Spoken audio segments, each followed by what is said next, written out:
আসসালামু আলাইকুম রাহমাতুল্লাহ। আশা করি আপনার সবাই ভালো আছেন।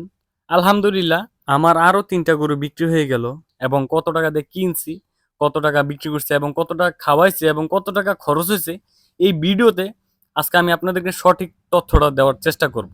যাতে আপনারাও কিছু ধারণা পাইতে পারেন যে এখন মাংসের বাজার কেমন যাইতাছে। আর যারা আপনারা গরু বিক্রি করার চিন্তা-ভাবনা করতেছেন বা রমজানে বিক্রি করবেন, তারা রমজানের আগেই বিক্রি করেন। কারণ রমজানের পরে রমজানে কিন্তু মাংসের বাজার এত ভালো যাবে না। কিন্তু রমজানের আগে এখনই ৳৩০,০০০ মন গরু এই খামারিদের থেকে গরু কিনে নিতেছে।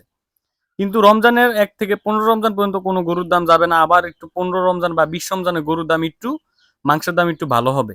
আর আমি এই গরুগুলা মোট পালন করছি ৩ মাস। ৩ মাসের একটু বেশি, কয়েকদিন একটু বেশি। গরুগুলা যদি আর ১ টা মাস পালতে পারতাম তাহলে আরো মোটা তাজা হইতো। কিন্তু আমি কোরবানির জন্য যে গরুগুলা কিনবো ওইগুলা আবার মোটা তাজা করার জন্য সময় পামু না। তো যাই হোক এখন ভালো দাম পাইছি, এখন বিক্রি করে দিছি।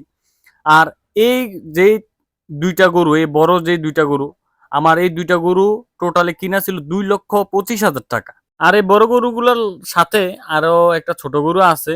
এটা আমার কিনা ছিল যে ৳৮৯,০০০। এটার সাথে আরেকটা গরু ছিল, ওইটা বিক্রি করে দিছি। ওইটা জোড়া কিনছিলাম আমি ৳১,৭৮,০০০। তো অর্ধেক ধরলে ১,৮৯,০০০ পড়ে।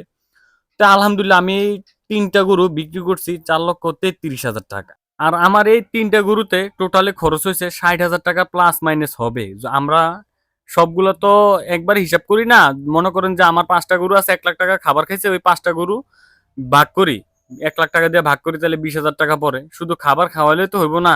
আমাদের লাভটাও তো দেখতে হইব। আমরা শুধু খরচ করলাম, গরু মোটা তাজা হইলো। কিন্তু বিক্রি করার সময় দেখা গেছে আমরা অনেকজনে লাভ করতে পারি না। এবং আমার এই ৩ টা গরুতে আমার লাভ হইছে ৳৪৯,০০০। একটু কম বেশি হইব, সঠিক তো হইব না।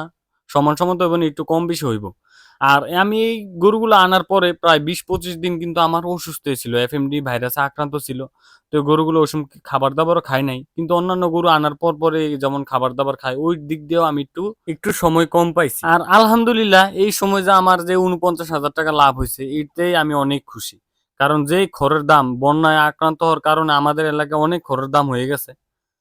তো এই যে গরুটা দেখছেন, এই গরুটা একটু ভালো করে মোটা তাজা হয় নাই। তার একটা অসুস্থ ছিল, তার জরায়ু বাইর হয়ে যাইত। যখন খাবার একটু বাড়ায় দিতাম, পেট একটু ভরা থাকতো, তখন কি শরীলে একটু জরায়ু বাইরে যেত। তো এই রোগের যে এর সমস্যা যে গরু হয়, এটা সঠিক মানে সম্পূর্ণভাবে সুস্থ হয় না। অনেক সময় সেলাই দিয়া রাখা যায়, কিন্তু বেশি দিন থাকে না ওই সেলাইটা। তো আমি আর ওইটা করিনি, ওইটাও অনেক ব্যয়বহুল। আমি লাভ করবো ৳১০, ওইটাতে খরচ হয়ে যায় যদি ৳৩, তাহলে আমার লাভের অংশটাও কমে যাবে। তো যাই হোক অল্প, অল্প খানা দিছি, যেই মোটাতাজা হইছে আলহামদুলিল্লাহ আমি এতেই খুশি। আর এখন কোরবানির গরু কিনবো, কোরবানির উপযোগী গরু কিনবো এবং কি গরু কিনবো, কি দামে গরু সবচাইতে ভালো চলে বেশি কোরবানির সময়, এটাও আমি আপনাদেরকে জানামো। এখনই জানাইতাম, কিন্তু এখন আমি সবসময় তো আপনাদেরকে মানে সরাসরি দেখাইয়া বুঝানোর চেষ্টা করি। তো এখন যেহেতু আমার কোরবানি উপযোগী গরু নাই, এইজন্য আমি আপনাদেরকে দেখাইতে পারতেছি না। কিন্তু অতি শীঘ্রই আমি কোরবানি গরু কিনবো এই কয়েকদিনের ভিতরে। আর এখন যারা গরু বিক্রি করার চিন্তা-ভাবনা করতেছেন, এখনই সময়। এই বাজারটা কিন্তু আর কিছুদিন পরে পাবেন না। রমজানের পরে কিন্তু এখনকার বাজার আর পাবেন না। এখন কিন্তু বাজার অনেক ভালো এবং কসাই, ব্যাপারী অনেক দাম দিয়ে এই গরু কিনতেছে এবং মাংসের দামও অনেক বাইরে গেছে।